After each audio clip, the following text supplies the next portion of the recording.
All right, welcome on back to the D.B.A.B. Podcast. It's your boy Curtin. We're here with Cletus, Adam, Jack, and Cobbs. Thank you for tuning in. Thank you for listening.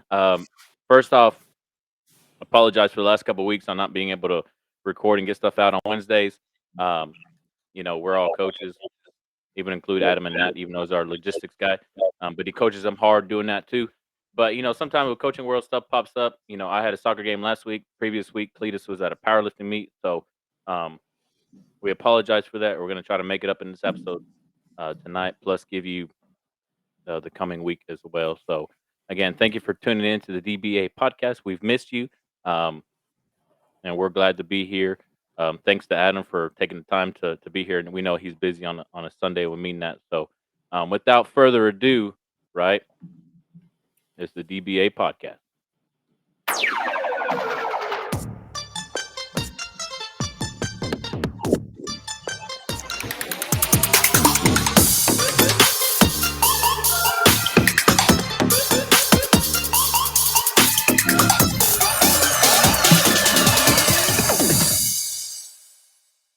All right, it's the DBAB podcast with your boys here. Great show in store for you tonight. We're going to try to do 2 weeks in one. We're going to recap what happened last week for us, and also give you a preview of this week.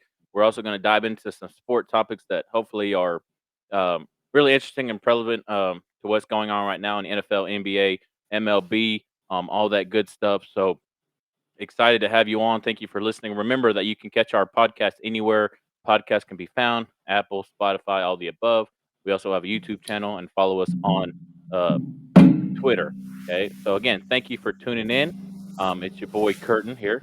So to begin, right, just like always, okay, we're gonna start with our Be the Light segment. And there's not, it's just like trying to be a good person is basically what we're discovering here. So if you have a story, feel free to share. If not, it's okay because you know it's just not nobody was the light, but we'll find one soon. So anybody got a story for Be the Light segment right now? Yeah, I do actually. I finally have a be the light moment. All right. You know, uh, just I was thinking about it when Jacko talked about it. It could be something simple, right?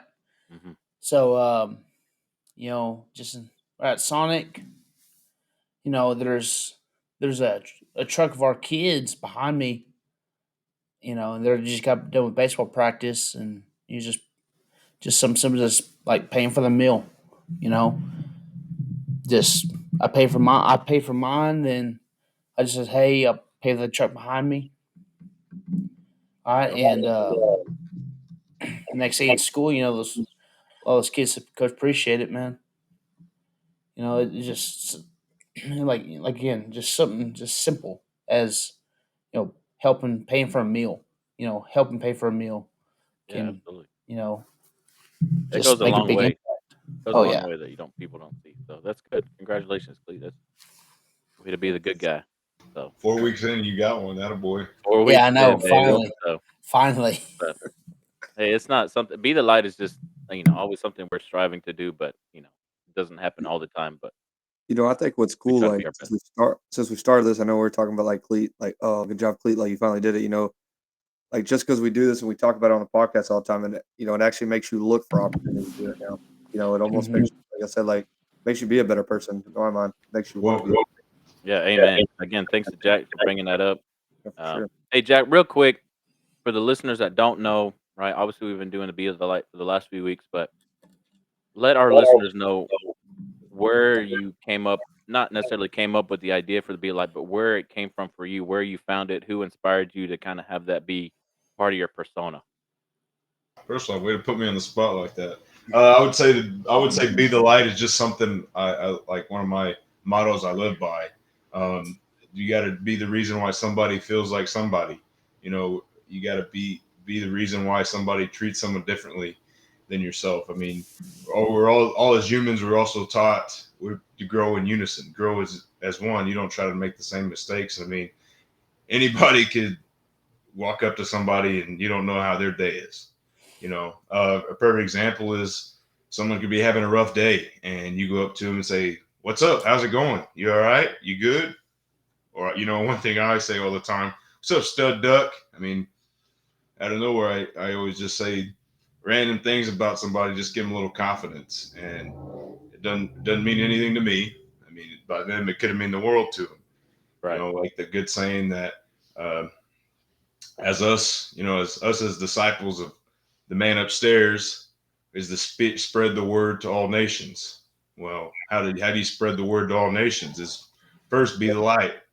I always use Martin Luther King Jr.'s quote: "Darkness can't drive out darkness; only light can do that." Mm. And in order to create a chain reaction of love, we got to be the light, and Amen. that's where it came from. And try to live by that. And it's always good to hear you guys' stories about being the light, even if it happens to you, because that's a reason. I had one happen to me this week. I guess I'll tag in. It was going to be my coach story, but I'll change it. I would say, I had an old coach in middle school. Adam knows him. We didn't. I'd say he was a character. I won't give his name, but he coached us in middle school, and I met up to him and said, "I think you coached me in middle school," and we had a little conversation, asked me what I was doing. I said, "Well, I became a coach, and I became a coach because of four coaches, and you're one of the four." And he's like, "Well, that means absolute the world to me." And it goes on and have another conversation, and then later when I get back home, he messaged me, and the message said, "It was good. It was so good to talk to you. I'm very proud of you. If you ever need anything, shout out to me." As grown adults or even kids, we always like to be told we're proud of, and it makes your chest pulp out a little bit, and you're like, "Dang, I could do anything now. I can conquer the world." And him saying you're proud of you goes a long way, and that'd be my light. That coach was my light for that day. So that'd be a perfect example.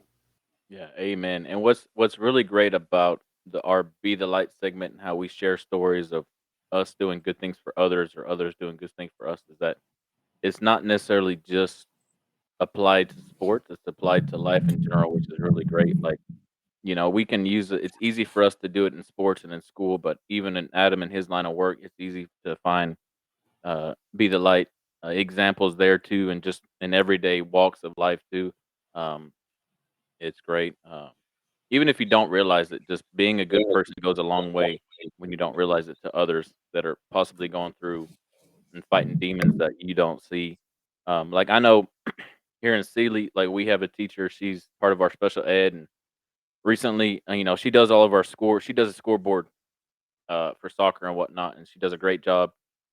And she was talking to me the other day, and she basically asked the question like, "Hey, if I didn't do the soccer scoreboard, would you even know that I existed or who I was?" And I was just like, "Yeah, absolutely," because for me, I like to know all the people I work with and have good relationships with them and know them by name and be able to speak with them and even little things like, "Hey, good morning," all this kind of stuff. So I think that kind of helped her out mentally, letting her know that because with her in special ed, like she doesn't mingle with a lot of other teachers and stuff like that because she's busy with those kids all day. So I think it just brought some reassurance to her that others know her, see her, and appreciate all that she does for our school and for those kids and whatnot. So that kind of made me feel good too.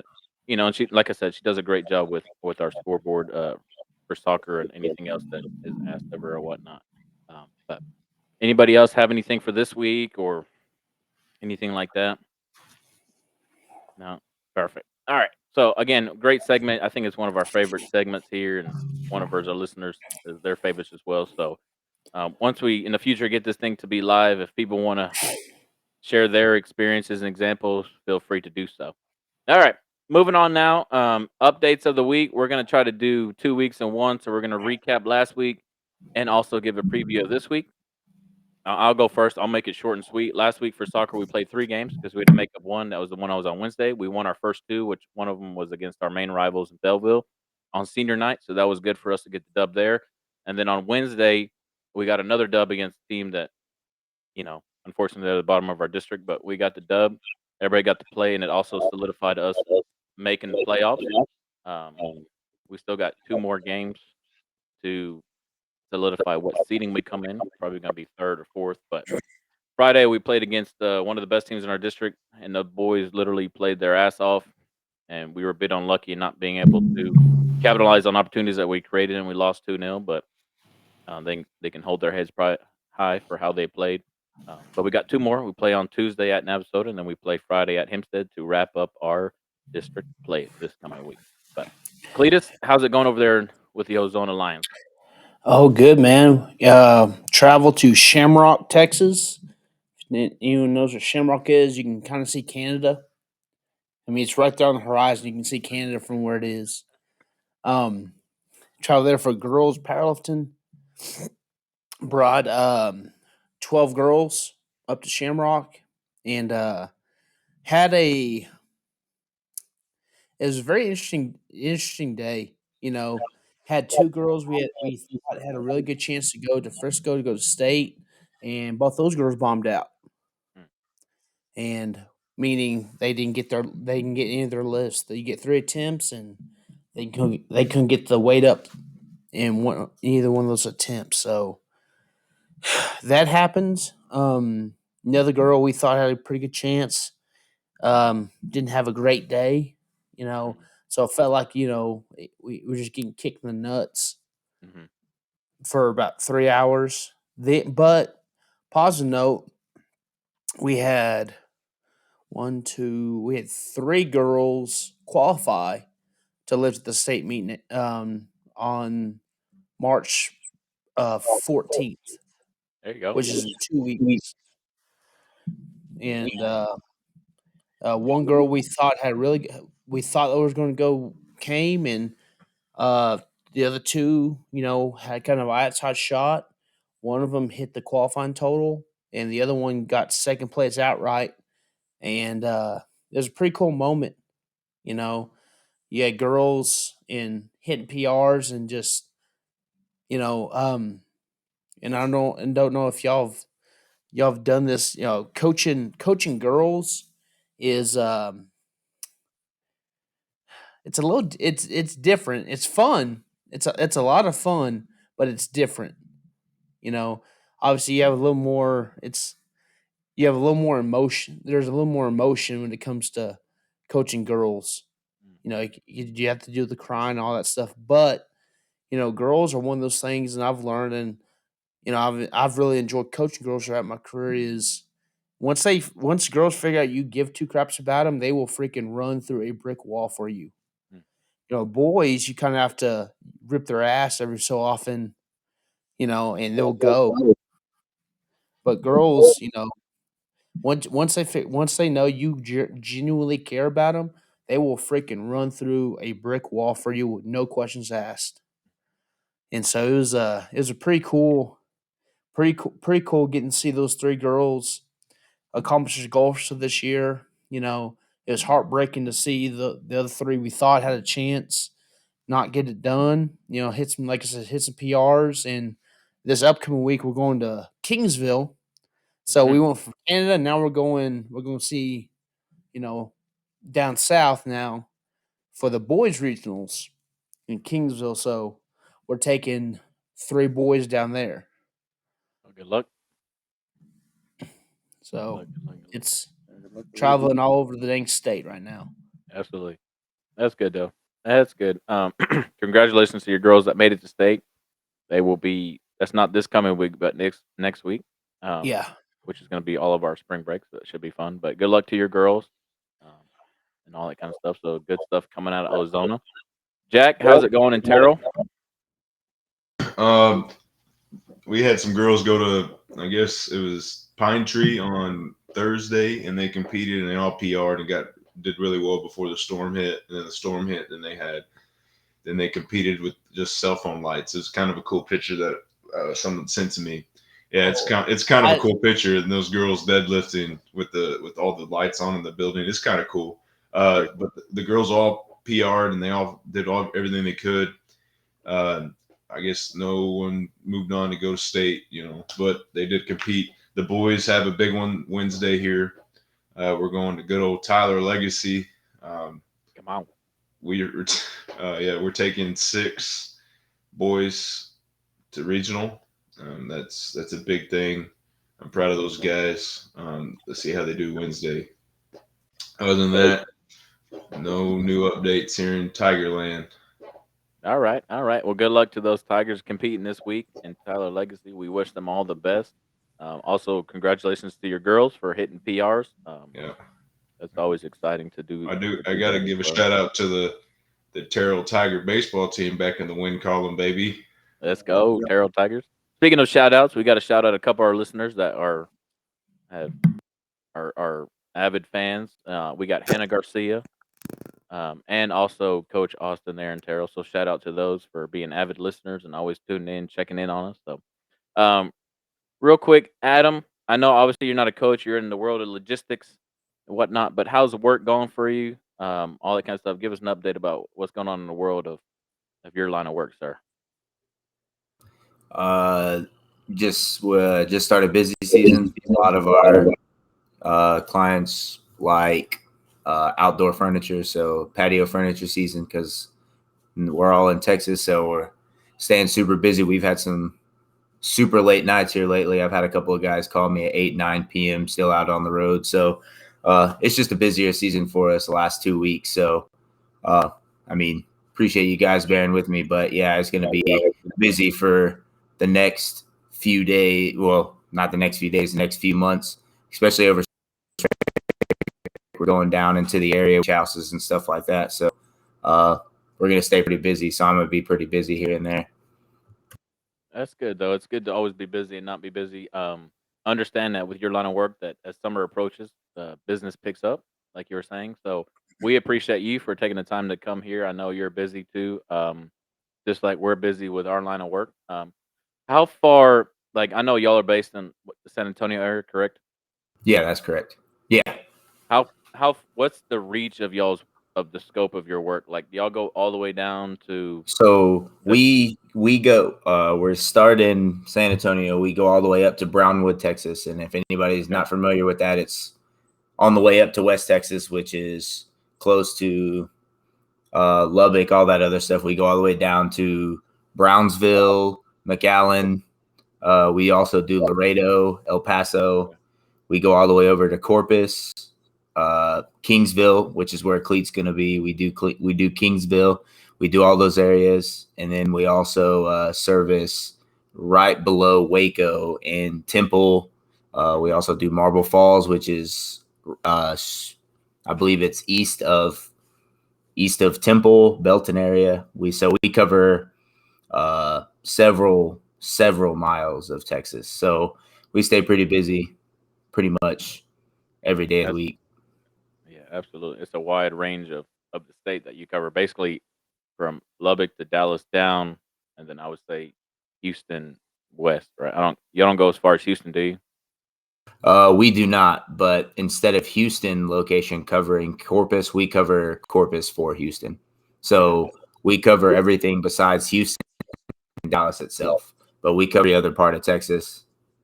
I got you. It's a lot of driving, so you understand why y'all are busy, especially when it picks up. It feels like even more. So, just keep doing the good, keep fighting the good fight, and delivering those people those furniture that they want. So we appreciate that and that you do, even though it's not coaching, but you're still providing a service for people. So keep up the good work, Adam. And again, thank you for being here.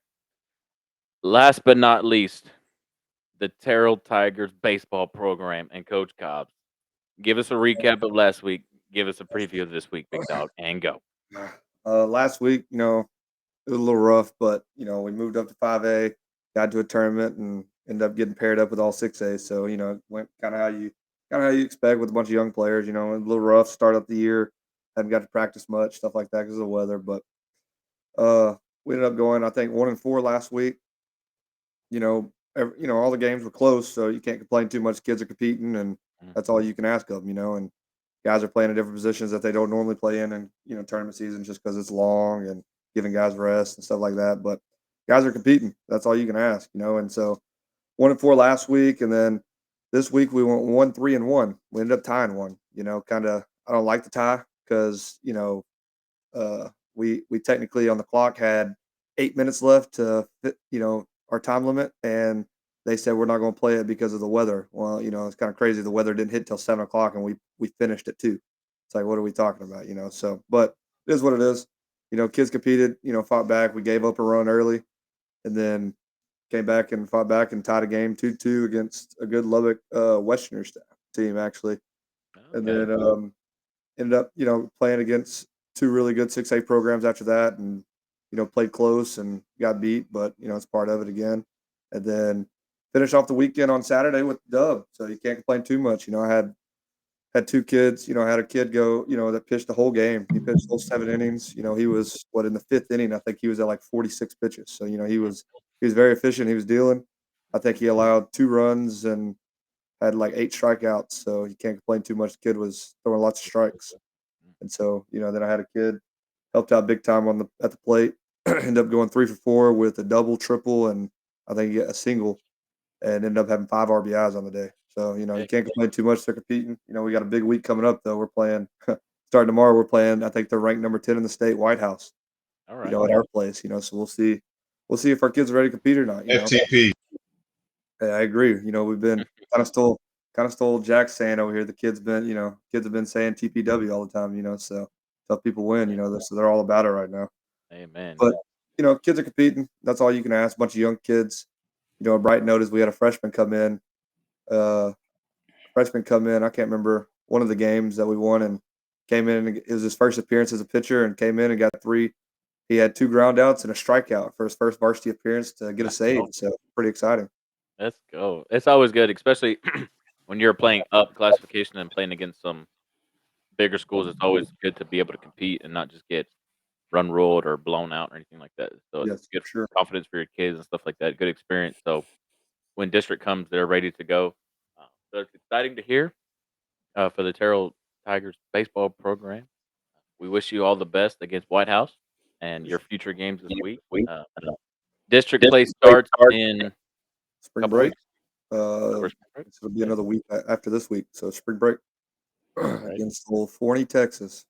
All righty. Forney Well, Jackrabbits. there you go, baby. Well, good luck in there. Y'all hitting the ball pretty well overall. We're hitting it. We've been, kids are hitting it. It's just they're hitting it right at people. They hadn't found, we just hadn't found the holes yet. But, baseball saying is, hey, it's going to come. And when it comes, it's going to be a flood. So, Yeah, but they're making good contact. That's it. yes, Right. that Okay. is a positive. You'll eventually find those spots. You'll be good. And pitching wise, the arms are good for the Yeah, most man, part. our ace is dealing. I mean, he was the one that our ace is, he's been good. He's been good since he's a freshman, played on varsity since he's a freshman, pitched since he's a freshman. I mean, he can literally play any position. He got first team utility last year. I mean, heck, this year he was playing shortstop, and I had to make a pitch change, and he goes out to left field, randomly, and he don't ever play outfield, but he can. He goes out there, and it was kind of funny. He was like, "Sure, coach." Like, "I'll go." He's one of those, just super good, coachable kids. Like, whatever you need, coach. Like, let's go do it.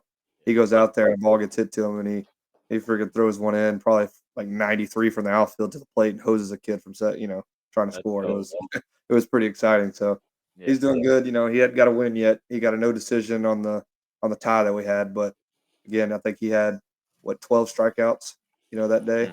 So I think he pitched 6 2/3, so he almost finished the whole game himself. So The district won't know what hit them. So that's Yeah. exciting. That's good to hear. Like I said, good luck to y'all this coming week. All right, now switching gears. So there's our updates and recaps and our previews for the coming week. But now we move into our period of enlightenment segment. This week we got Cobbs and Jack. So we'll start with Jack because usually he's got something inspirational or motivational for us. But so Mr. Garcia, the Otis Garcia, what you got, big dog? Oh, I used it up earlier, but I got something else in the bank. You can't put up zeros in life as a parent, employee, player, or coach. We have to find a way to make a positive impact. Amen. That inspired me because we can't wake up and make excuses, or we can, but we can't make it like you can't make an excuse why you didn't want to coach that game today, or you can't make an excuse why you don't feel like doing something. You got at the end of the day, you have to answer why you decided not to do that. And as a coach, it's a little bit differently because you can't tell your kids, "Oh, I don't want to do that today." Well, your kids need it. It's like, for example, a kid needs to put a suit on to get ready to lift for his deadlifts, but he can't do it without the deadlift suit. So you can't say I don't feel like doing it. I mean, baseball, you can't say, oh, I don't feel like batting today, so I'm not going to bat. Mm.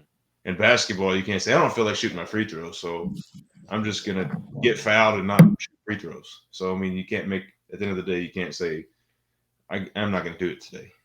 You can't say, Right. I can't go to work today. Like Adam can't make an excuse to say, I don't want to go to work today. Right. And I can't, well, I'm not going to make that, answer that phone call today. So I think you have to find a way to make an impact of what you're doing, no matter what it is. We all make an impact, and that's our overall goal as coaches. Is make impacts. It doesn't matter how big the impact is, but one day it'll be your impact. I heard something the other day said, as a coach, you should try to inspire or impact 7 lives in your lifetime. And this is kind of what our old man Garcia always had a saying. It was one of these days I'm gonna go see the Lord, and I want to see some guy I took with me up there to see the Lord. And that if I don't do that, then I didn't do my calling I didn't do that as my calling. And that was what one of the coaches said was you have to inspire 7 people. So you can't have a 0 and not make an impact. You got to think about that when you're making excuses. Amen. Amen. Amen, brother. That's good. Cobbs, you got anything to follow up with that, or And like, I guess it's not like a quote or any of that stuff, but it was just like, I guess kind of like what we were talking about earlier, like, even as, adults and, guys that are in charge, whatever it is, like you still like to have, I guess, reassurance that you're doing things right, I guess. Like today, like, well, one of my young baseball players is pitching and whatnot. He's a good pitcher. He's a good relief guy for us. He had his parents are paying for him for a pitching coach, like just some private lessons, like whatever, right? So, he texts me or calls me, whatever, and he's like, Coach, can we use the field? It's dry, like whatever, can we use the field so we can a pitching coach coming to town? I was like, yeah, sure. So, I drive up there to the field so I can work on the field and he gets his lessons. Well, ends up being the guy that's giving him lessons is a professional guy, a professional baseball player, retired, played all over the world, played for World Cup teams and or World Baseball Classic teams, whatever. I won't say his name just because, don't want him to be bothered or whatever. But so I get up there and they're, the kid's warming up with one of my catchers, and the guy comes over, he introduces himself, he's talking, whatever, and he's like, Coach, how long you been here? All that stuff, and we talk about all that, and then he's like, well, and I was like, yeah, and I guess the baseball kid said something about the field. And he was like, he's like, the field ain't great. And I was like, no, I was like, but you should have seen it 3 years ago when I took over. And he's like, what do you mean? And the kid starts laughing. And he's like, Coach, he's like, this thing was worse than Little League fields I played on. And he was like, so who did all the work? And I was like, well, it was an army, a little bit of everybody, but, like it takes a lot of fighting to get things done and stuff like that. And then he starts talking about the program and, you know, well, Coach, like Terrell had never been good at baseball, yada, yada, yada, whatever. He's like, what are you doing to change it? And I, talk about, trying to get a Little League started and, just build relationship with kids and stuff. And, you know, one of the kids says, just randomly, the kid says, he, you know, he says, Coach, say whatever the dude that's coaching him, he says, Coach, whatever.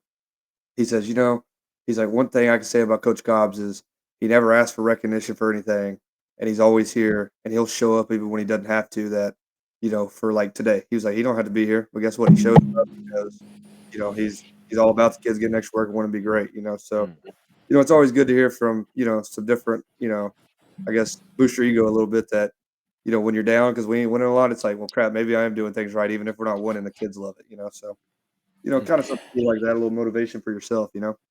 Amen. Amen. That's great. Yeah, especially how much you pour into it. It's nice when other people can recognize it for you instead of tooting your own horn. Yep. All that kind of good stuff. So keep up the good work, Cubs. I know those kids truly appreciate it, and everybody else does too, even if they don't see the work that goes in behind the scenes and whatnot. So just keep up the You good hear that work. a lot.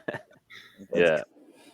And Jack, thank you for your inspiration as well this week. All right, shifting gears to our favorite segment, the light camera action.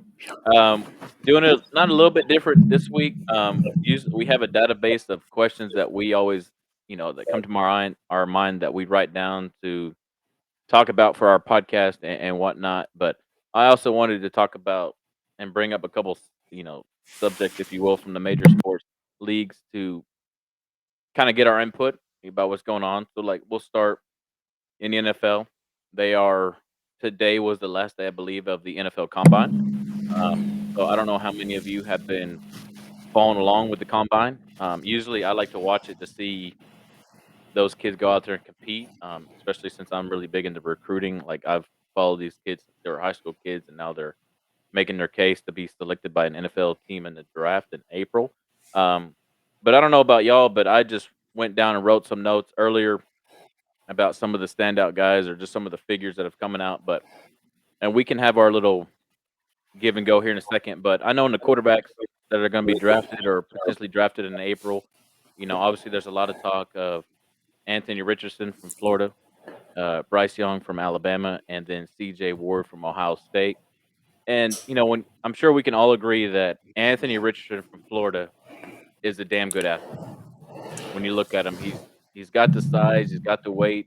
At the combine, quarterback wise, he set a bunch of records. He had a 40.5 vert. Okay, who's Mike? Thank you. Okay, he had a 40.5 vert. He had a 10-foot 9-inch broad jump, and then he ran a 4.43 40. So I don't think there was any question about his athletic ability. It's just whether he's going to be able to get the ball in his playmaker's hands as a thrower, which I think we can all agree that that's probably the biggest part of his game that he needs to work on. And it's kind of crazy to me how a lot of people are projecting him to be the first quarterback taken off the board. So I've seen a couple mock drafts where he's going to be number one overall, or at least the first quarterback taken off overall. Because there's question marks for all the quarterbacks. Like for CJ and for Bryce, their biggest detriment that a lot of people are talking about is their height, right? Bryce Young came in. I think he measured at 5'10", 204 pounds, and apparently that's like the smallest quarterback with the potential to be drafted in the first round since like 2003. Like even smaller than the guy at the Cardinals. How big was Kyler? Kyler, I think they said it was like 5'11", but like 210 or something like that. 211. Really? Huh. Yeah. And then of course the other guy they brought up was Baker, who I think they said was 6 foot or just under 6 foot, and he weighed more than those two. I can't remember off the top of my head what the number was, but obviously the only thing against Bryce Young is his height and stature and will be hold up. But the dude can play, and he's a baller. So I think that same with CJ. It's all going to be depending on which franchise drafts them and which organization is more successful to allow them to showcase their skills. But I don't know how y'all feel, but I feel like Richardson is another incarnation of somebody like a Jamarcus Russell. Man, quarterbacks are cool and all at the draft, but what gets me fired up about the draft is those big lineman type linebacker dudes moving, like Nolan Smith booking a 4.4. 4.39. Yes, like that to me, that's booking. And then they had one of the fastest today with 4.2 or 4.19, the running back, correct? But I mean, yeah, that to me, there's one coach that drafts them just on what their speed is. But to me, it's the linemen, those linemen stuff. When they book that 40 and how fast they do and how many bench presses they can knock out is more impressive to me than how fast or how long a quarterback is. Like one of the smallest defensive linemen and linebackers in the NFL history is in the Hall of Fame, not because of stature, and he played for the Minnesota Vikings. John Randall. That's kind of like. Did you see what Lions head coach Dan Campbell? Yeah. Dan Campbell. Did you see what he said? Yeah. He said screw the combine. I could care less. I draft how he talks to him. Yeah. I was like, filming how he talks to him. Yeah. I could agree. Like, yeah, the dude's a freaking athlete. Like, he played D1 football. Like, he showed out. He's at the combine for a reason. We know he can freaking move around and be an athlete. Like, I like watching the combine to see how you do, you analytic jerk. I know, but I just like to see the athletic side and all that stuff. I agree.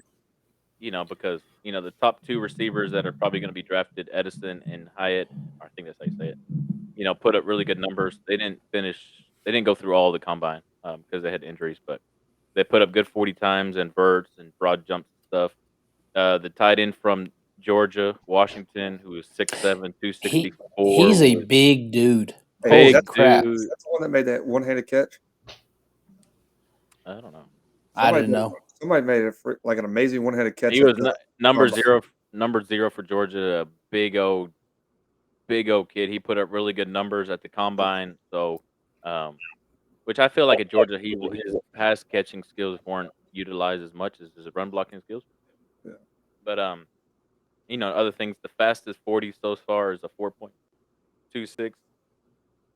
With DJ Turner out of Michigan. Like Jack said, Nolan Smith, even though he's a small DN, I think he was 6'2", 240-ish, somewhere around there, but he ran a 4.39. He jumped. He had a vertical of 41.5 inches, and then he had a 10-foot 8-inch broad jump, which is all amazing. So it's just good to see their athletic abilities. But I feel like at the end of the day, you can go through the combine, look at all those numbers, and be like, "Wow, that's amazing." But it's what you see on tape that's going to really determine whether if you're going to select. For me, like, you can have all the measurables, but like if they don't show up on tape or if they're inconsistent on tape, then I feel like that translates more to the NFL than their combine stats. Adam? I'm going to piggyback off of the Anthony Richardson. I think that he's going to be more of a Taysom Hill. That's why he's seeming to be like a first overall, because he could be your quarterback, but he's also going to be a utility player. Because Taysom Hill, obviously when he went into the draft, he's like, oh, I'm going to be a quarterback. I'm going to do this. He got his chance as a backup quarterback. He saw that he's capable of being a quarterback, but he's just not the quarterback. Right. And I think that him being a utility player is why everybody's all wide-eyed about how athletic Anthony Richardson is. And so I think that he's going to be more of a utility. But I think that if he ends up in like the hands of, like, let's just say the Jets or whoever the case may be, he might be their quarterback there, but he'll also be used in like a different scenario as well, because they do have a couple of quarterbacks that I'm sure that they're looking at in the free agency as well. But I just think that that's why the first overall quarterback getting drafted is because his based solely off of his athletic ability, and that he might be utilized as a utility player as long as he chooses to go that route. Because Tebow himself didn't choose to go that route. He chose to be like, hey, I'm going to be a quarterback and nothing else. Right. So as long as he chooses to be like a utility player, I think that wouldn't be a horrible take to say that he would be the first quarterback taken. Right. I agree with that. I just, I watched a few Florida games this year with Richardson and stuff. And of course, never going to question the athletic ability of what he can bring to the table. And that's why I kind of compare him to somebody like a Russell or, all these athletic quarterbacks that have come through. But it's just the thing that's going to be his downfall is going to be whether he can throw the ball in the NFL, if he can make NFL throws and stuff like that, which I believe at the moment he can't. I don't That's think just that my he can opinion. either. And that's my I opinion. don't think And that him being a quarterback is what's going to get him drafted high. I think it's No. just solely based off of him being depending on how coachable he is. I think that him solely being an athlete would get him drafted, because in my opinion, I mean, Tua and Jalen Hurts are like different examples of like Alabama quarterbacks, but Bryce Young, is he going to be the same Alabama quarterback as those two, or is he going to be the same like AJ McCarron, Craig McElroy that goes into the league and is able to perform? Right. Or is he just going to be a backup? Are you going to waste a first round pick on a backup? Right. And my thing for Richardson's, like some of the mock drafts I've seen, is I don't believe that he should go first overall. Now, is he a first round talent based on what he can bring to the table? Yeah. But I think also, and it applies to Bryce and CJ Stroud, is just the thing that is going to make those young men the most successful they can be in the NFL is which team drafts them. Because I believe, and this might be biased towards these teams because of their history, but like if they go to the Jets or the Browns or anything like that, I don't think their career or their potential is going to be maximized. Like if they went somewhere, for example, like Kansas City. Now I'm not saying Kansas City is going to be able to draft one of those three, but to have an organization, to have a system, culture, and a coach in place that's going to be able to maximize their potential, obviously definitely plays a part into the success of their NFL career, which I would assume that we all agree on. Um, but I know the heights. issue for Bryce Young and for CJ comes into play. How But tall is CJ Stroud? I think he's taller than Bryce, but I want to say he's under 6 foot as well, off the top of my head. Like he's not that tall, and he's more of a passer. He's more of a pocket quarterback than a mobile quarterback. But he has the potential that if he needs to be, he can be a dual threat quarterback. But he was never necessarily a dual threat quarterback at Ohio State because of the offense they ran and him not needing to be dual threat. If that makes sense. He's had some great receivers. Yeah. Okay. That's very true. Great receiver. So did Bryce Young at Alabama, and a great running back and a great offensive line. So Hey, I mean, projected. I don't. So in other words, what we're saying here for these quarterbacks that you're talking, they're drafted highly, and for them to be successful, they got to go to the right situation, which is like every quarterback and every draft pick in the world, unless you're just running back, receiver, lineman, they have to go to the right quarterbacks. Have to go to the right area for them to be successful. yeah, That's basically what we're absolutely. saying. So I mean, it doesn't matter. We can sit here all day and debate this quarterback can't throw, this quarterback can't throw. Well, crap! If he goes to the damn Chiefs, he's going to be Don't okay. try that. No, Don't I don't try think. that. I don't think if Anthony Richardson, Joe Burrow got sacked 9 times in a playoff game and still won. He's not in a great But he has- situation, but he But made he has the best out of the situation that he was in. He has receivers. He has weapons. He has a two-headed backfield that's going to help him out. So you're going to tell me that you having weapons is going to save you from being on your ass? I disagree. I think he went to the Super Bowl being on his ass. He didn't win, but he went to the Super Bowl. that's true. I'll give you that. But if Joe Burrow gets drafted by the Cleveland Browns and not the Cincinnati Bengals, he's not Yeah, Joe they're Burrow not. that we know. It's not the Joe Burrow you know. I'm telling you, it's like situations. Yeah, absolutely. And I think obviously it's That's what I easy just to- said. No, and it's an easy argument to have about where they go based on team structure or whatnot. And we all know that teams in the NFL, if they're drafting within, the top 5 for the most part, are teams that are obviously they're not very good, but they're not really stable places to get a young quarterback to come in and start right away and lead them to success for the most part. by the way, Texans or the Bears? CD Stroud 6'3". Is it Oh, Texans? Is okay. it Texans got the first pick? He's taller than I thought he was. I thought it was the Bears. I was gonna say I thought it was the Bears too, but is it the Texans or the Bears? What's The that? Texans won the last game, so they didn't get So the Bears first round got it, pick. right? It's Hey, the that's a Bill O'Brien thing. It's the Bears. The Bears got the first pick. I'll say this: CJ Stroud will not be the first one off the board then for the Bears. No, The Bears don't need a quarterback. They just need to build around Justin They're not Fields. getting a quarterback. You say that I agree. They don't need a quarterback, but they have talked about getting rid of Fields. They've And did talked, you see man. what The Stroud last said thing. the other day at the combine. You see his comment? No. I guess they. I can asked tell you him- right now, Justin Fields ain't going anywhere. No, I agree with you completely, but I guess somebody asked something. I guess on the line of going to the Bears or something like that. I guess, and he told them he's like, if the Bears draft me, I'm not going. He's like, that's Fields' team. I'm best friends with him. Like whatever, I trust him. He's a great quarterback. All this, and I was like, Stroud's a cocky a-hole anyways. good gracious. Well, like the Bears are literally. They've talked about. I've read 2 things that said that the Bears are literally thinking about trading their pick to get more players to help Fields because Fields is the quarterback. I mean, I think that's the smart way. he beat a Michael Vick. He's in the same category as Michael Vick. Of with course. the stat line. And I mean, why would you do that? Why would you draft another quarterback? And then that's not what's going to happen. agree. I think it's the Texans are second and Yes. third. I think he had a great year. Oh, I agree. I think Yeah. I think the Bears are a sleeping giant. They just need to get back rolling. I agree. The whole he say she say bull crap in the NFL. Yeah. I just think he I needs agree. help. Just like I every agree. other quarterback. Like the conversation we're talking, I think that if they trade out some and get some draft picks that would benefit Justin Fields, he wouldn't have to run as often. He could get the ball out to some real receivers in space. I think that Justin Fields would be a better pick for the Bears than if they tried to rebuild with CJ Stroud, Bryce Young. Because if you get Bryce Young, you're basically getting the same thing that you already had, maybe a stronger arm. That's it. Right. That's all you're getting. Justin Fields was like top 5 in rushing as a quarterback, which shouldn't happen. Yeah, I agree. I feel like the best play for the Bears is to trade down, get more picks to help build around Fields because he's going to be your franchise guy. You drafted him to be your franchise guy. You can't just give up on him after year 2 or whatnot and draft another quarterback. Because I know they got a new GM. It's not the same GM that drafted Fields, and I don't think it's the same head coach. I could be wrong, but I think the best play for them is to trade down, get more picks, build around Fields and whatnot. But the rest of the order, it's the Texans are second, then the Cardinals, Colts, Seahawks are at fifth, Lions at six, Raiders at seven. I can see the Raiders drafting a quarterback because obviously Derek Carr's They coming don't in. have one, so The Falcons, the Panthers, who are out, feel like ever since Cam left out of his, they've been needing a quarterback, and then the Eagles are at number 10. So First D lineman off the board. outside of QBs, who's the first?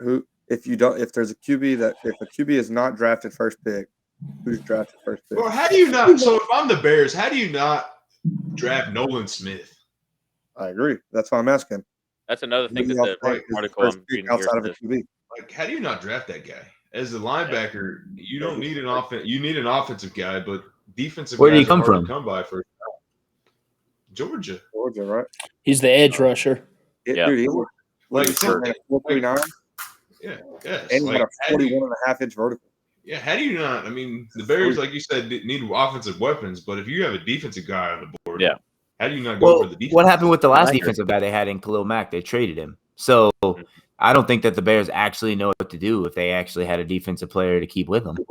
Yeah. I think, No, I but think they got some young defensive guys now that are Yeah. helping them. I just think Khalil Mack was one of those things that they thought the writing on the wall that they needed to get rid of him to get some draft picks for their future. Like the whole thing, we can always talk about the Thunder. Like think about the Thunder. Like they're the youngest team in the NBA. They had the most draft picks in the NBA, and they're on the route to be successful, but it's going to take their lumps. And the Bears are at that point where they're going to take their lumps, but they're going to build something. And that's what I think the talked Bears about. will be scary, honestly. I think the Bears Oh, have yeah. the potential Yeah, to but- be.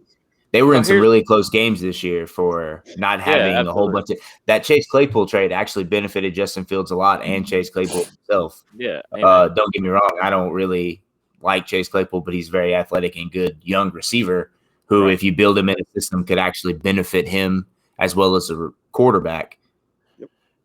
I agree. But here's the counter argument. Are you like, and I think he's a top 10 talent for sure for Nolan Smith, but is he a number one guy?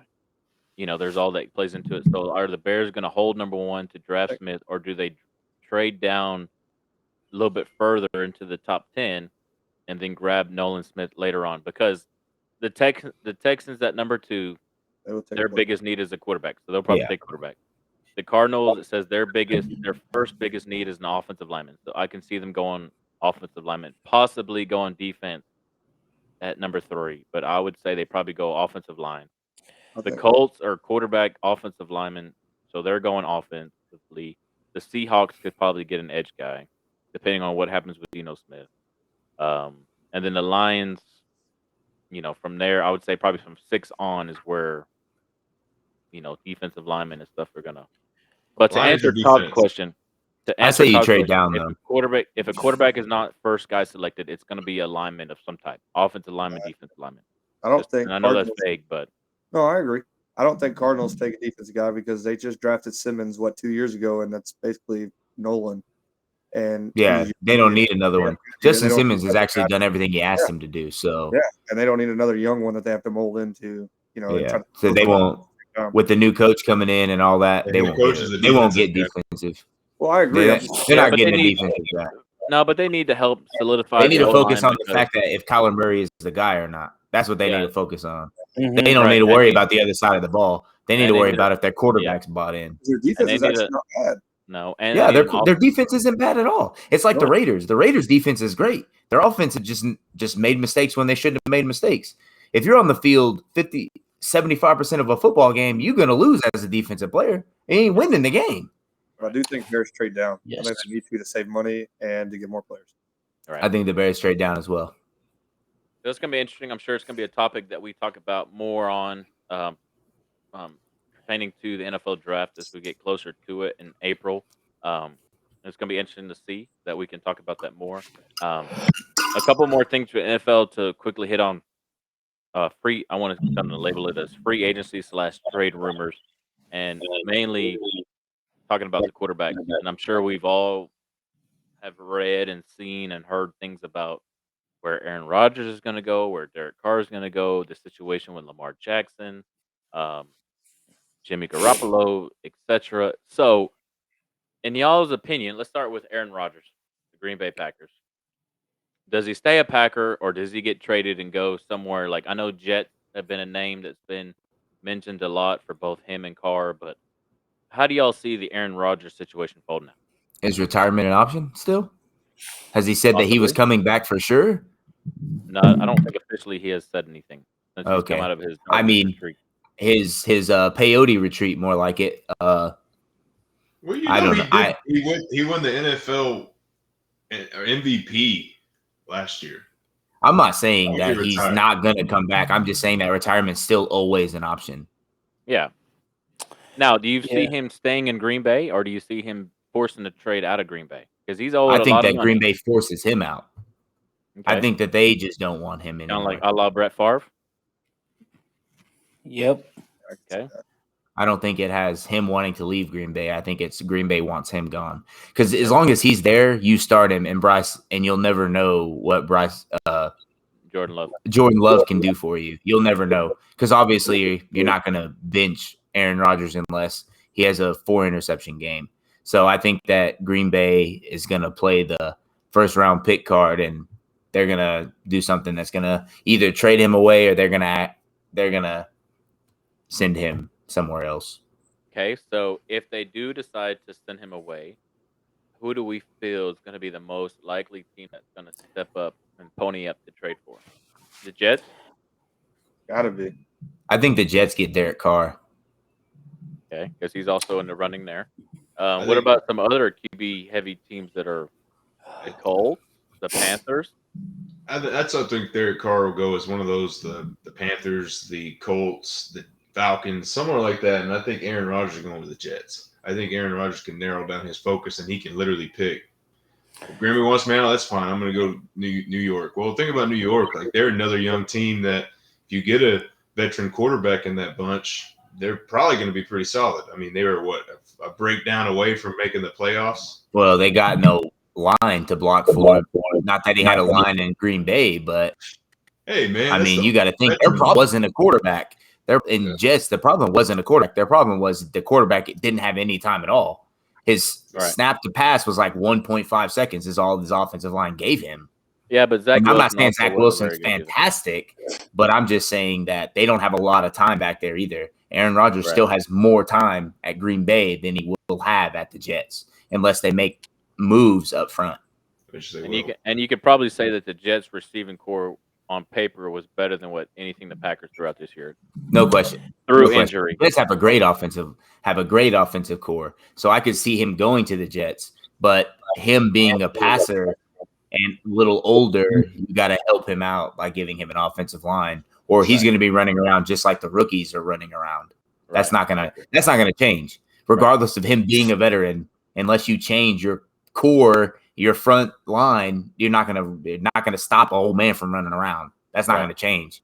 Right. You know, So hold up, Cobbs. I'm sorry. So first off, before we go to ahead. Cobbs, I just want to say, you've been talking about all these quarterbacks and receivers and all these guys. You haven't given no love to the offensive linemen, but that's the third team we've talked about needing offensive linemen. Just going on. Oh yeah, they definitely need it. And I feel like the Packers on paper should have a better offensive lineman than what the Jets had. It's just injuries and stuff like that. Like I think majority of the season the Packers didn't have their number one offensive lineman stud. I can't pronounce his name, but Bakhtiari. yeah. Which obviously didn't help and whatnot. But so y'all, I guess we're all at the consensus that Derek Carr is going to be the first domino in the NFL quarterback market, and then everything else will go off of that. Or is Aaron Rodgers going to be the first domino that goes? I think it'll be where Aaron Rodgers go, Derek Carr won't go, clearly, but I think that Aaron Rodgers will pick first. Okay. Mhm. They had already made a bunch of interviews and stuff, and everybody has already made a comment that Derek Carr is going to drag this out because he thinks because you got to all these quarterbacks want all this money. Derek Carr thinks worth great money, so he's going to see what people sign. He's going to see where Aaron Rodgers goes. He's going to see all that, and he's going to be like, "Okay, here we go." I think that he's going to draw it out, so I think he's going to be like the last person that's going to make their decision. Speaking of quarterbacks and want money, here in a second, we're going to talk about Daniel Jones. But anyways, go ahead, Cobbs. I don't think the Colts are in the running for him. From everything I keep for any of the quarterbacks that are like the big dudes that are getting traded, leaving, whatever, free agency. Everything I keep hearing is the Colts are all in on Bryce Young. Oh God. So they might be focused on the draft. Everything I've read is that's what I keep reading. Right. They're all in on Bryce Young. That's what I keep reading. Yeah, it's If gonna I'm be the Texans, I take him from him. I know a quarterback that the Colts can have. Yeah, I know a quarterback as well. Yeah. That's me too. funny. The only team in the NFL that would pay Ryan Tannehill that money. Yeah. That For is- real. Absolutely. I'm That's just funny. It's funny. If I'm the Colts, I don't say that. Especially with my team, I agree. your division rival is picking second. Right. I mean, think about who the Colts. Well, the like Colts think about hired. this. Like think about this. Like the year, I will tell you how petty the Dallas Cowboys and Eagles are. Jalen Hurts was on the Cowboys draft board. Eagles picked him because they were the pick before Dallas, and they didn't need a quarterback at the time because they had Carson Wentz and Nick Foles, and that whole offseason, that's when that whole debacle happened. But they draft Jalen, and the Cowboys had Jalen on their board. That was their next pick. And the Eagles were like, screw the Cowboys, we'll get him. And look at it's worked out for the Eagles. I think the Texans have him on the radar. Anyway, Yeah, I so know. I think that is dumb of the Colts to think that they even have a chance for Bryce Young, knowing that they pick after the Texans. Right. And on top of that, they pick after everybody the Bears and all these other players. Like, there's no shot you're going to have. 5? I think so. I think. Yeah, see, I mean, all these other teams need 2 of them, 4. So it's Bears, Texans, Cardinals, and then the Colts. Yeah. Hey, I think the Cardinals can go in there and scoop a quarterback as well. I mean, the Cardinals quarterback position ain't safe. Old boy looks like a damn mole running around out there with one leg. Well, you also know you got a new front office, so you don't know if the new front office wants to do new things, and that'd be a perfect example. Like, yeah, we all know that Kyler plays too much Call of Duty anyway. So Colts will probably do something dumb and like trade up for the Texans and give away somebody that's really important to them just so they could get Bryce Young and some other goofy shit. But the thing is, too, their best player is Leonard or their running back. Yeah. And Darius Leonard led the league in tackles the last 5 years up until last year. That's what I just said. I don't know. I just said they get rid of him to go higher in the draft. Yeah, and I mean, Ryan would do that because he's a defense. He was a linebacker himself. So right. I mean, they got all. I think it'll be the Bears. The Bears will make that trade. They will literally say, "Hey, give us Leonard. You can have garbage Bryce Young all you want." Yeah, that's exactly.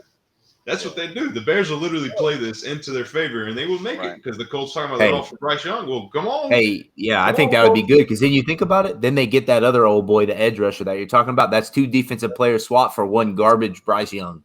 In my opinion, I don't think he's going to do anything in the pros. That's just me. Yeah. I don't think his size has anything to do with it. I just don't think that his mentality is enough. Him and CJ Stroud both. I don't think they're up here enough. In my opinion, I think CJ Stroud is better than Bryce Young. I agree with that. I just don't think. Yeah, I think CJ is going to be good. Like if the Colts are there at 4 and CJ's there and Bryce is not, that if they take CJ, it's not the end of the world. That it's probably going to work out better for them. I'm taking Jack's hot take on this one, and I think that Leonard ends up at the Bears. Bears go 4. Bears get the defensive guy as well, and the Colts will get their first overall pick at Bryce Young. Yeah, I don't know, but usually when they trade, and then CJ Stroud will go to the Texans. I know, but those type of trades are draft pick oriented. They're not players. I'll trade for Darius Leonard. That man's a monster. Yeah, but I don't think the Colts are that dumb to trade him away. So I think they are that dumb. Whoa, bro, they hired Jeff Saturday. They're not as Jeff Saturday, brother. Okay, don't tell me they're not that stupid. They're not as dumb trading wise as the Tennessee. They're not as dumb as trades as the Tennessee. Can I put you in timeout for that comment? They hired Jeff Saturday, my brother. Are you kidding me? Okay. Hey, put his ass in timeout. Like, first off, that's the same division with 3 dumb. That's one of the dumbest divisions in football. You got the Colts, not to mention our boys at the top team, the Titans. Well, And I'd say this. The Texans were single-handedly destroyed by one coach. Amen. And they made him a GM coach, Yeah, and they literally dismantled that team that literally was 3 quarterbacks away from going to the Super Bowl. I agree. Tennessee fired the dumbass who made that trade. So got a new Don't GM. get me wrong, I love Vrabel. Don't get me wrong, I love Vrabel. Yeah. Oh, I love Vrabel's my Vrabel too. dude. I think But the GM got fired like halfway through the year. Yeah, Well, that was all his fault. Yeah, I mean, don't get me wrong. People are dumb, but the Titans are dumb, but they're not Texans or Colts dumb. I agree. All right, so man, I can't believe that was a dumb take. Whatever. Anyways, it does say get ready for the worst sports takes ever. So that one was up there. That is on brand. Then I don't even remember what I said. But moving on. I remember. Don't worry. So the domino effect in NFL quarterbacks, right? Rodgers, Carr are going to be 1, 2, or however you want, and then I don't know about the thing about Jimmy Garoppolo. Like, I know. The thing about him is that he's injury prone. Like, he's usually pretty solid for the 49ers, but I just don't see him translating that success with another NFL program or franchise. So it's going to be interesting to see where Garoppolo goes. Another interesting ordeal is going to be the Lamar Jackson scenario with the Baltimore Ravens. Are they going to be able to extend him? Are they going to franchise tag him, or are they going to trade him? He stays in Baltimore. They're going to franchise tag him. They're going to do what they're doing. If they can't extend him, Daniel Jones and Lamar Jackson stay at their home bases. Yeah. Right. I agree. Now, speaking of Daniel Jones, right, and I've had conversations, I believe, with Jack and stuff like this, but, I think it was this past week or so, him and his agent have come out because they're trying to talk about a deal with the Giants.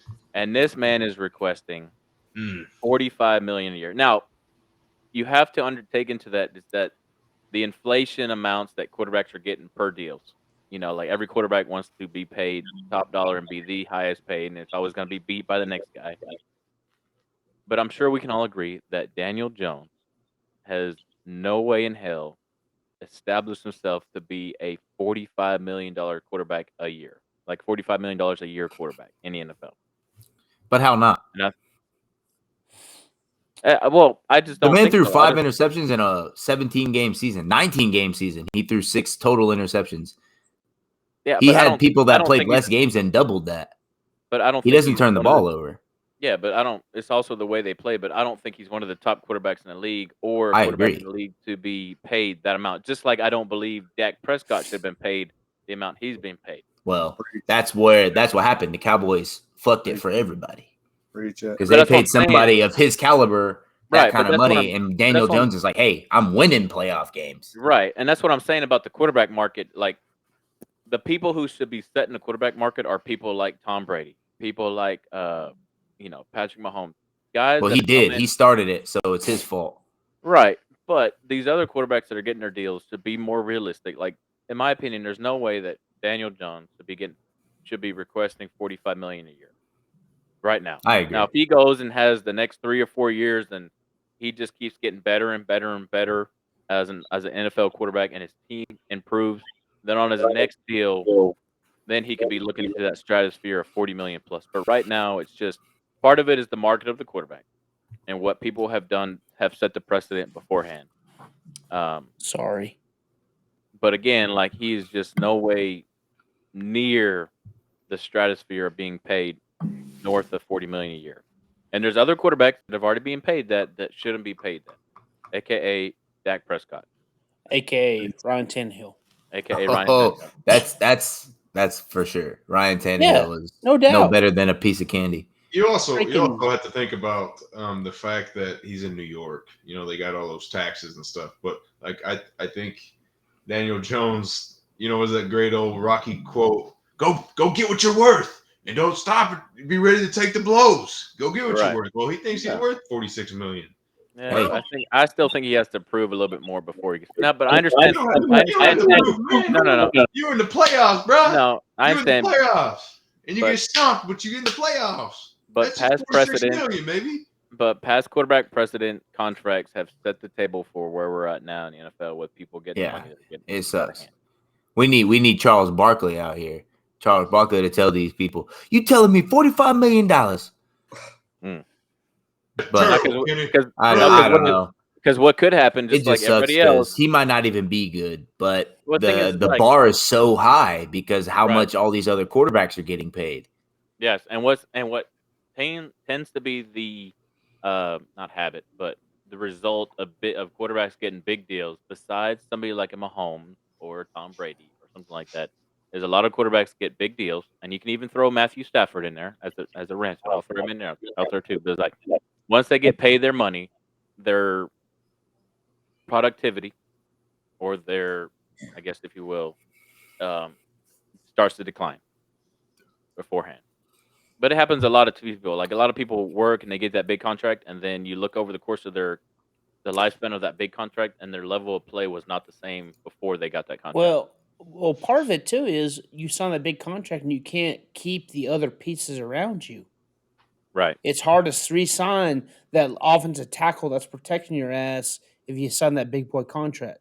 Amen. And It's that's hard to that's- sign Well that said. Yeah. that big receiver Amen. to a new That's a great contract point. if you pay the dumbass quarterback big boy money. Amen. So I I'm Coming gonna from ask Elijah, this. agree. baby. So I so agree. if Daniel Jones gets signed, does Saquon get to stay, or do they have to let him go as well? I You think gotta they let him franchise. go. Well, I Yeah. think they're going to franchise tag him at least. If you're gonna pay your quarterback $46 million, what are you gonna pay your running back? Well, you got to think also. That was about my the- question to you. But also, you got What to are you think gonna about pay? How much they- you gonna pay him? they're not going to waste a lot of money Who on running paying back. you? Are you from Odessa?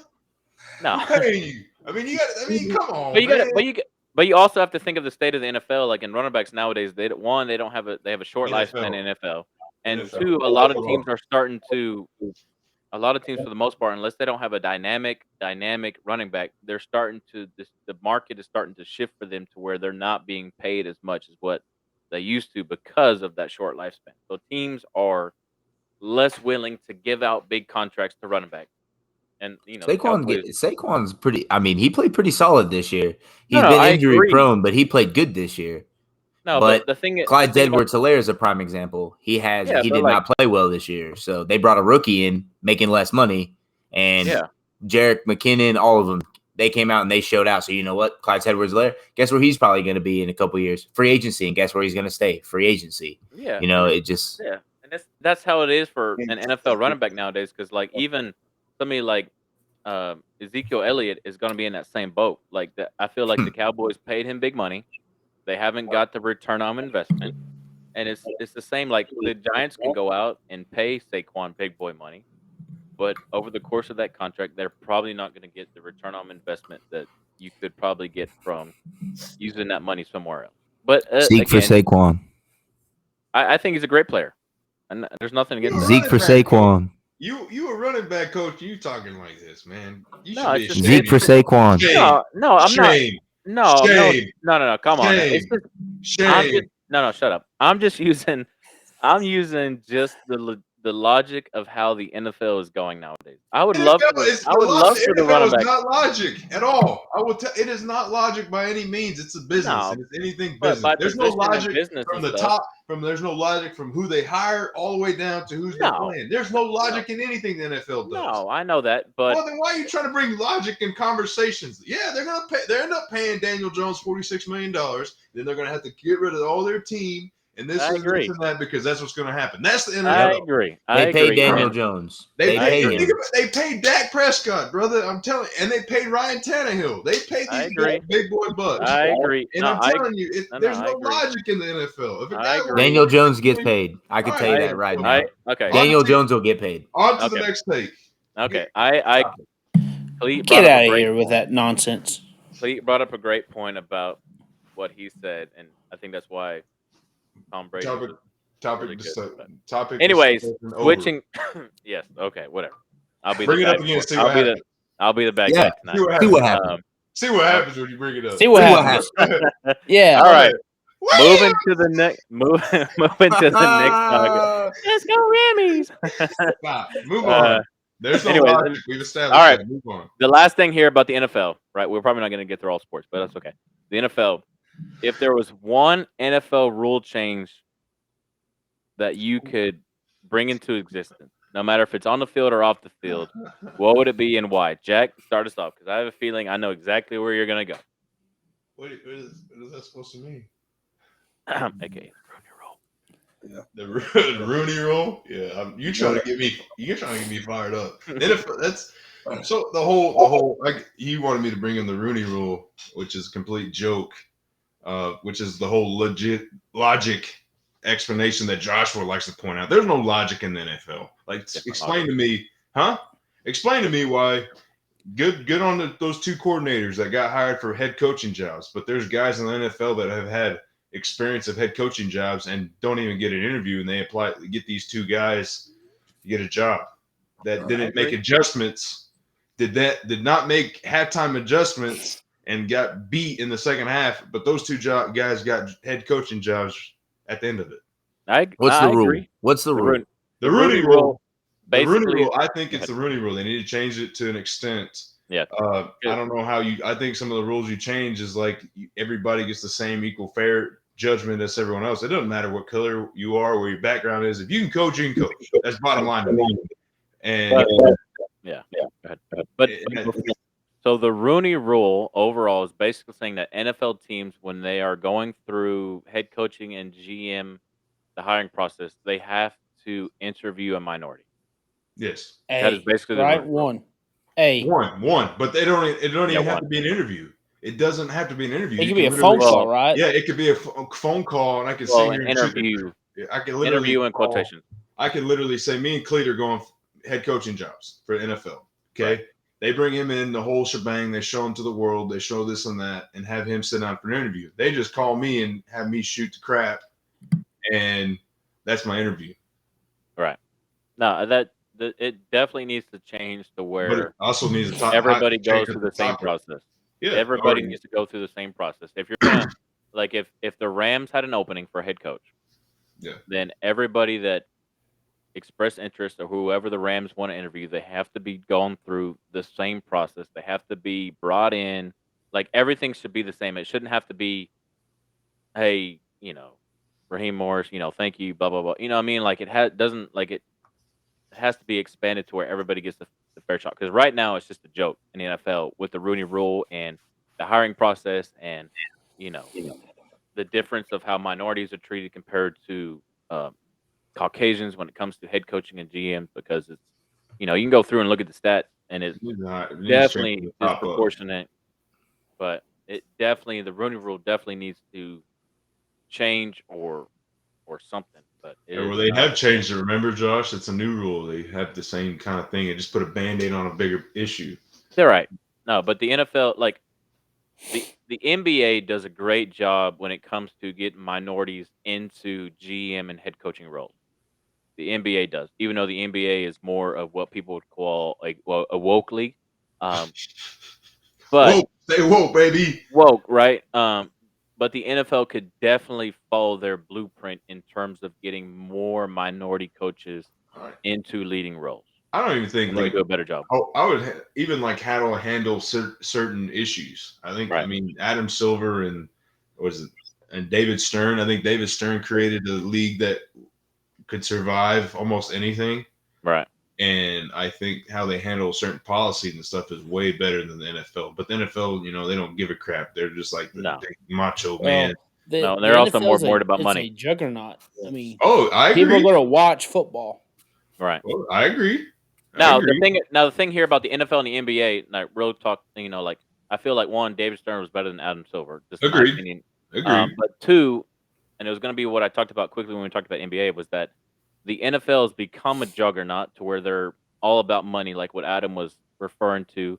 And then the NBA, I actually saw something on Twitter that and it revolved around All-Star Game, but the NBA is actually losing fans and viewership based on how the league is being operated and whatnot, which we can talk about here in a second when we talk about. I can tell you why. I can tell you why. Yeah. But the NFL is running the league like a business and being very productive, but they're not treating their employees the right way. Yeah, that's exactly right. And that's why the NBA is losing money, is because they're treating them like individuals and people and not as a business. And the NFL is treating it like a business world. Right. Well, the NBA has also had some missteps here and there. Oh, that's a given. But like they're letting like big name players go to big name like they let them build super teams. That was the first issue. Right. But I mean, we can go on today, but that's a big difference too. Is they're treating them like individuals, Right. To All right. an extent. Yes. I But agree. you do sign that multi-million-dollar contract. You literally are license and product of that organization once you Right. sign. Yeah. Regardless of who you are, all you lose leagues all like that. you lose all your individualization at that point in time. Mhm. As soon as you sign between that dotted line, Right. so, But NBA players do have more of a voice than NFL players. It feels like Yeah.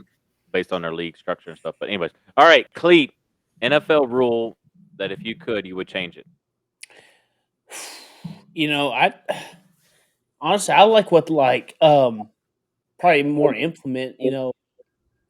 I watched a little bit of the XFL stuff, Mhm. and kind of piggybacking off Adam's other podcast. The kickoff rule for the Yeah, XFL. I I like that. think it's a really good rule, which will limit the amount of unnecessary blows Right. and will basically extend the life of football. Right. You know, Yeah, and absolutely. I think that And make kickoff you rule, return the football. yes, and I think I think it's a good rule. I Mhm. like some of the stuff the XFL is doing in terms of rule wise, but I think the kickoff rule to me is probably the best thing, and they've done it the last two iterations of XFL Right. of that kickoff rule of you're basically 5 yards apart, and you just got to go either get a block or defeat a block and go. It eliminates the 30-yard Right. running head start for the kickoff team, and it eliminates a lot of unnecessary blows. And blocking the back. Those athletes have a 30-yard head start going full speed on a guy. Right. You know, I like I that. I like I that or agree. the fourth down, go for it Yes. play. So there's I like that too, and I like the onsides, the 4th and 15. That's what I'm saying. Yeah. Instead of the Yeah. onside, I like Yeah, So there's three rules from the XFL that I find really interesting that could correlate to the NFL and be productive. One is the kickoff rule, like what Clee said. Two is the onside or 4th and 15, like what Jack was um, speaking about. And then third is after you score a touchdown. I like how teams can have the option of going for 1, 2, or 3 points. I think that's pretty cool too, um, in terms of changes for the game. So statistician. I want you to look at the stat of how many teams have got the third. They go for 3 and make it. I haven't seen it very many and make it. I'm also curious on I know this. there's I was one thinking team for about sure. this. Listen to Adam's podcast. The percentage of Hey, swear. getting a onside versus the percentage of conversion of 4th and 15. Hmm. What's that percentage? Is it pretty similar? I mean, I don't really I don't like, I'm not a statistician, but it was just something that I actually didn't know anything about the XFL, and it was brought to my attention. But I just think that it gives a team a chance to advance the ball instead of taking a 5% chance of getting an onside kick, which very rarely happens. And on top of that, I mean, somebody like AJ McCarron, who came from the NFL, came in and all these rules had actually incorporated on 2 of his wins. Right. So it's clearly, and to me, the XFL is more for the fans because they're not making a lot of money. These dudes aren't, I mean, they're getting paid more than us, but they're not getting paid a lot of money. So they're out here to perform. They're out here to be for the people. Like everybody says, I'm out here to play for my kids one more time. Situations like that. And I think there's a lot of these rules that they could be incorporated into the NFL that would bring the fans back to be like, hey, this is a good thing. Right. I agree. I agree. Think about this. Like one of the best games of the year in the NFL this year was a 4th and 20 conversion, which was Justin Jefferson catch. That was a 4th and 20. Right. So, and I think the percentages for going for it on 4th and 15, excuse me, would be higher of converting compared to an onside kick, especially in NFL nowadays with their onside kick rules. But we're thinking about this as the offensive guys too. I mean, imagine for the defense, how do they view that? That's not an advantage for them. That's a disadvantage. I mean, I'm going to piggyback off of what Cleet says and kind of what we're all talking about, the XFL. I don't even know if you were going to call me next, but I'm actually going to go with 2 rules that I think that I would change in the NFL if I had a chance to change it. Okay, go ahead. The one in the XFL that I enjoy the most is within the 2-minute warning, it's college football rules. Okay. Every first down, the play stops. So something like a Jerick McKinnon can't happen. He has to score that touchdown so the Eagles get a chance. Right. It's but like I said, that's an offensive minded thing. But I think that they incorporate a 2 minutes to where it's a first down, play stops, gives a chance to see who's actually going to win the game. My second one, I would go back to pass interference, 15 yards instead of the spot foul. I fucking hate that rule. That is my least favorite rule in the NFL. I hate that. Because I could just bomb it downfield, hold your jersey, and I'm getting the ball right where the ball drops. That's fucking bullshit. Right. Those are the two rules that I would incorporate back. But the McKinnon wasn't, by the way, the McKinnon wasn't a first down. It was like a second and something, and he could have scored, but it wasn't a first down. But either way, he would have had to have scored that touchdown. The clock would have kept running because it was the only way. Okay, well, maybe not that necessarily that situation. That situation, it wouldn't. It would have. But in a situation to a first down, then he couldn't. A slide wouldn't do you any good if you're a quarterback and you get a first down and you slide in the 2 minutes. You may as well go out of bounds because the clock stops. I agree. I got you. I just think that should be incorporated because you get 3 timeouts. Once you lose your 3 timeouts, even if you're inside the 2-minute warning, game's over. Yeah, there's nothing you can do. Yeah, I agree. I think that change that.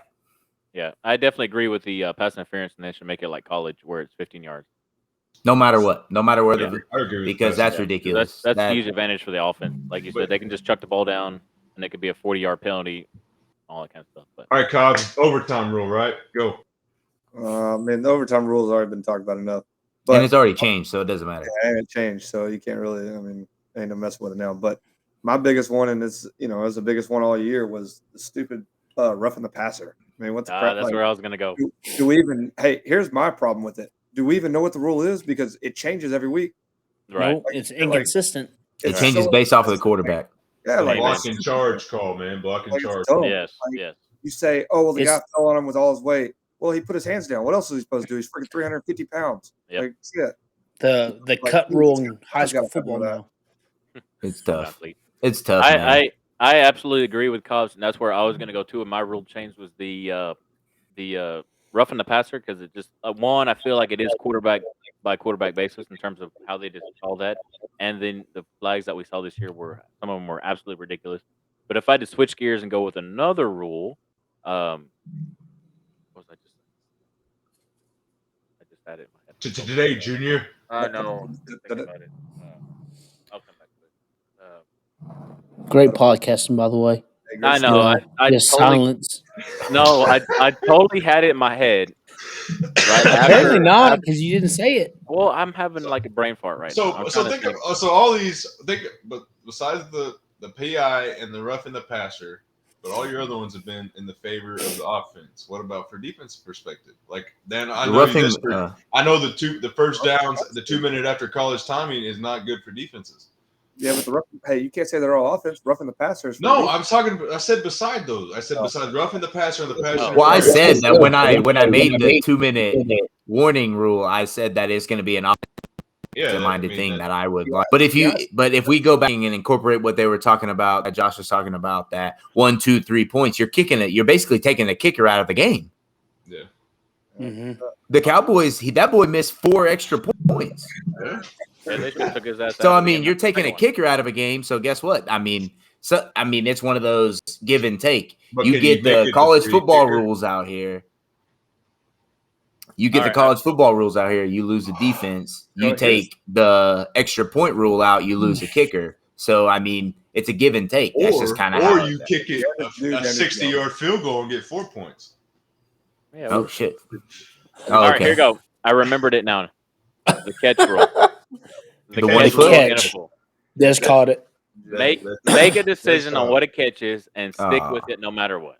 That never gonna happen. I know it. It's a matter of perspective. It's every year. Charge. I mean, changes every year, but make your rules about the catch and stick with it, and that's it. That's all I gotta say. That's the ref and Jack though saying the charging block rule. That's the hardest call as a ref to make is the block of the charge because he could be set. But he could also be moving slightly to where it's a block. Right. So that one's tough. And I mean, the roughing the passer, a lot of them are either really blatant or they're pretty, but that goes down to biasy on who the quarterback is. Right. I in agree. my opinion. Like I- a lot of I- those hits, a lot of those young quarterbacks, they're like, yeah, they're fine. Because Yeah, I feel like right. a lot of the hits that Justin Fields have taken should have been a rough in the passer, and they just let it go because of, he's young, he'll be all right. He hasn't been in the league very long. You hit Like, Tom Brady like that, it's a 15-yard penalty every Well, time. like, Maybe it was a Tom Brady game, but like a Buccaneers game. But like, okay, so you call a rough in the passer because the dude falls on him. All right, cool, whatever. Well, the next time the dude slings him down, and now it's rough in the passer. It's like, well, hell, how are you supposed to tackle him? the Saints like, game, right? Yeah. I don't know what game it was, but like, like, how are you supposed to tackle the guy? Like, you can't fall on him, you can't throw him to the ground. Like, is it two-hand touch at this point? Like, what are we doing? Yeah, no, I agree. I don't really care for that rule myself. Bear hug him It's and hold on tough. to him to the whistle. Yeah, I mean, like, Put him in a pillow. Put him in a bubble. It's like the Kevin Put him Hart in the skit. big old. Put him in the big old ball pillow. I mean the ball thing that Or people just have run it- around to get hit by Or bulls. just have a drone back there and just have the drone. Did you have the see little jug machine going back there. You Yeah. can tackle the Did you jug see the machine. Kevin Hart skit on the rough of the passer? Did y'all see Yeah. that? No. Yeah. Where he's like, man, no, stop! You can't tackle me like that. Lay me down softly. Hey, wait, I need a pillow first. Give me a pillow so I don't hurt my head. Well, I think you guys got it on the head. It matters of perspective, but I'd like Mr. Statistician next time we get to meet. I want you to look at the stats. What crew called the most roughing the passer? Like which quarterback got the most calls? No, against him? what crew? What NFL crew? What NFL crew? What white hat? and what NFL crew and what quarterback got the most call on them? Tom Brady. So that Tom Brady. that- I could answer that for you. I don't know what crew, but it's Tom Brady. Gotta be I Tom mean, you would think, gotta but you be. never know. But you never true. know. But Because that'd Aaron be a Rodgers stat. still gets massacred out there. That I'll would be a try to look. stat. That would be a stat that would I'll try. like answer, because I know they said that there's a team, there's an official crew that every time this crew calls this game, this team wins. I'll They, Oh. they made that. They Must made be it. somebody the Chiefs. Must be somebody No, who officiated the it's- Chiefs game. It was during the time of Peyton and Tom, and it was like every time this crew called a Tom Brady Peyton Manning game, the Tom Brady won every single time. Yeah. And they had that. I mean, and went quiet later down. Are the you road. telling me that refs don't bet on this game? You're full of it. Shit. Oh, Right. logistics, All right. logic. I'll try to do my best and look that up. It'll probably be easier for quarterbacks than Have a week next officials. week. I need you to find it out, researcher. I will No, try my best. no excuses. I need the answer. no Yes, zeros. I need it. No I got you. zeros. I got you. All right. Switching gears real quick. We'll probably go a little bit longer in our podcast tonight just to make up for last week and this In week. half. But the next topic we'll go to NBA. And the first thing I want to bring about, and it's also one of our database questions, and it applies to all sports. But is it the time to get rid of the All-Star game? Yes. And the reason why I bring that up for the NBA exclusively or whatever is Clay Travis. Shout out Clay Travis, right? He's great on Twitter and stuff like that. But he had a tweet. He basically said in the last 30 years, the NBA's viewership in the All-Star game has dropped.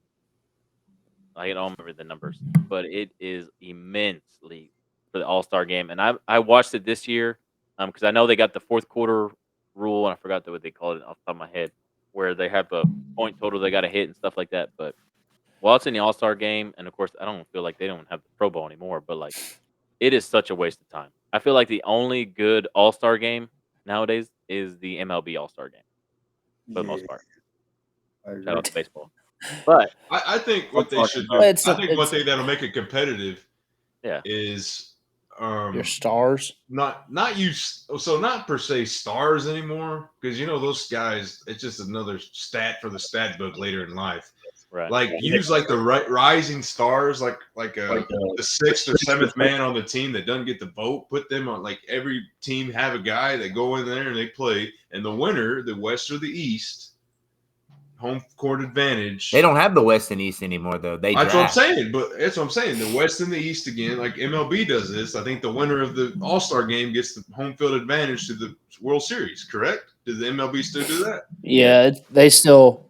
The Like, winner see- of that game gets home field for the World Series, which I think is stupid but it makes the All-Star game, Worth it for them. worth it. Yes, but I think it's stupid to make home field for the most important game in your season for an All-Star.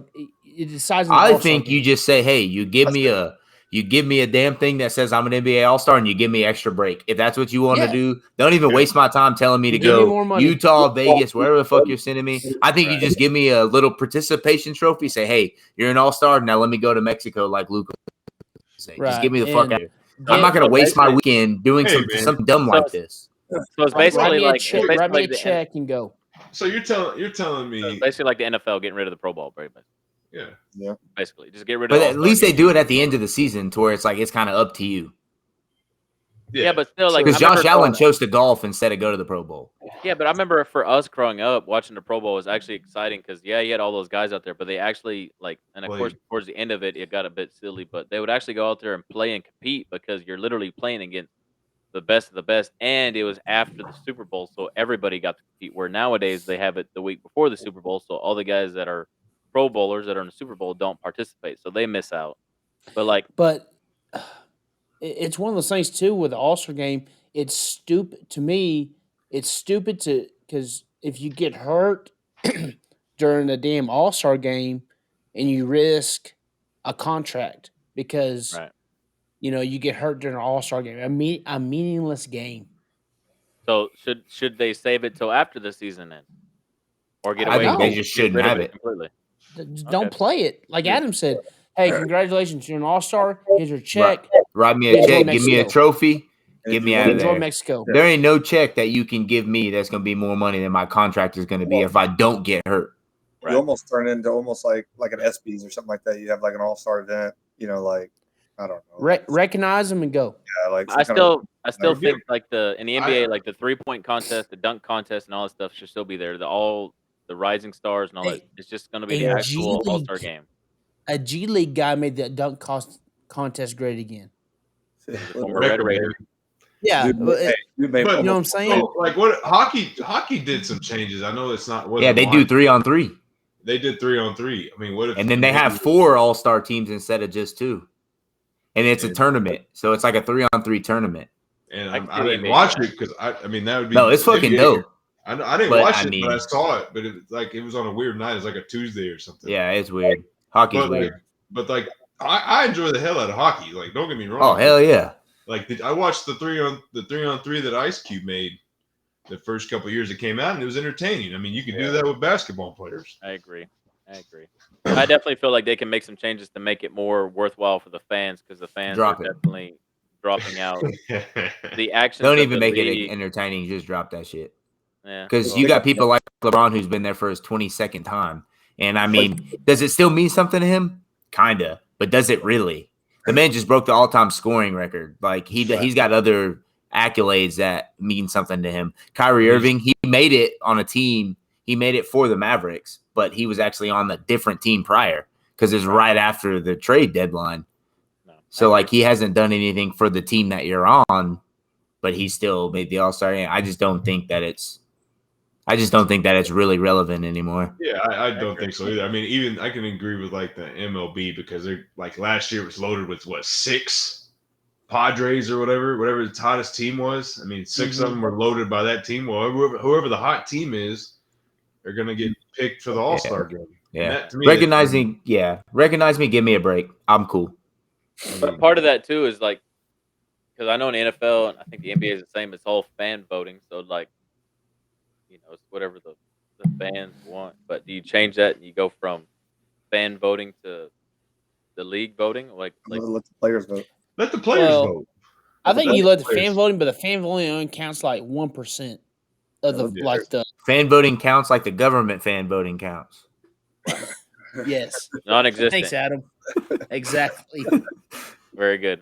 All right, moving on. I do think player vote because I could be a fan and I could be like, hey, this dude looks freaking fantastic on TV, but then you play against him and you're like, bro, this dude dropped 20 points, but he's no good. Right. He got guarded by the worst player on the team. I mean, I'm over here wearing a Luka jersey, so you know who I'm going to vote for. Well, that's different. I do agree. I do agree that the players should be able to vote on themselves because obviously they compete against each other, so they know for sure this guy deserves it or not. Based on if it's just fans, most of the time they're going to be voting on names, not on what they're doing on the court. But anyways, staying in the NBA, real quick, looking at the playoff race. I don't know exactly this offhand, but Well, you can't talk about it if you don't know about it, man. well, Don't be that. Yeah. I know. Don't I can talk pull about up it right unless now. you're about it. I can Not a pull up right They're now. not. Just slimming But I down. know. Let's talk about the Mavs real quick because I've been wanting to talk about the Mavs. I'm a Mavs guy. But, Damn, man, he's been holding on. We might have to make another episode for this thing. we can hold on to it. We can hold on to it. That's fine. Yeah, hold on to it. Bro, we're an hour and a half in, bro. We got to hold on to it. Okay, we'll hold on to that. The next thing I had written down that we talk about would be the whole Ja Morant stuff and how he's an idiot. That'd be another one too. The man's like Gilbert Arenas. Yeah. All right. I'm going to So bring guns to practice. perfect. Should then I wait? Should then because the next thing I talked about was MLB, and I was going to talk about for us to talk about the new rule changes and stuff. Mr. Cabo will get a I don't think that's a microphone anymore. I'm already ready for that one. All right, we can hold on to that, and we'll save the rest of the NBA talk and MLB talk and stuff like that That's fine. for Me and our Cleet next can talk episode. about that rule change by ourselves because we're the baseball guys. No, but we have you know how we made the NFL rule change. I did make it on a database about a baseball rule. Yeah, I want to talk about baseball rule. Yeah, well that too, but I also want to talk about the new baseball rules being implemented now and The spring 15 training second and all or that kind of whatever. stuff, The with pitch clock. the pitch clock, and then the battered clock, and the no I- shifts and the bigger bases and all that kind of stuff. Like, That's a whole nother podcast, I think, too. Yeah, we can save it. We'll Well, save it for. Yeah, I'm going to have to research on the rule change. yeah. I know about the It's- 15 seconds and the douchey. Let me do my setup at the plate. Motherfucker, swing the bat. Yeah. Quit being a douche. Let me fix my gloves 18 times and stand up in the box and give it a couple seconds, and then let me step back off the plate. Motherfucker, swing the bat. All right, I got you. So we'll save that. So we'll save that for our next episode because I'm sure we can get into a bunch of NBA talk look, and MLB right talk there. for the next one. Yeah. Anyway, Oh. so moving now, it was a great segment there for lights, camera, action. If I have to take home the award tonight for worst sports takes, then I don't mind. But now getting into our final act here, where we are wrapping this show up. Couple of stats for us that I went and got right here before the show, and then we will end on a quote of the week for whoever. I got one too, but here's our first stat, fellas. Right, it says the man who invented basketball, James Naismith, is the only head coach in Kansas City history for the University of Kansas basketball program that has a career losing record, 55-60 overall. Kind of interesting, right? The guy who made basketball. That was interesting, right? Come on. Hey man, who'd he lose to? I don't know. A bunch of people. Not Texas Tech. Wichita I'm State. kidding.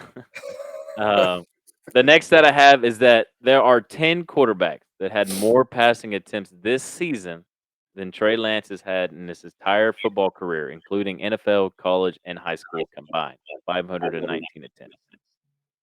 So I thought that was pretty cool too. But Do we not know about these North Dakota State cats by now?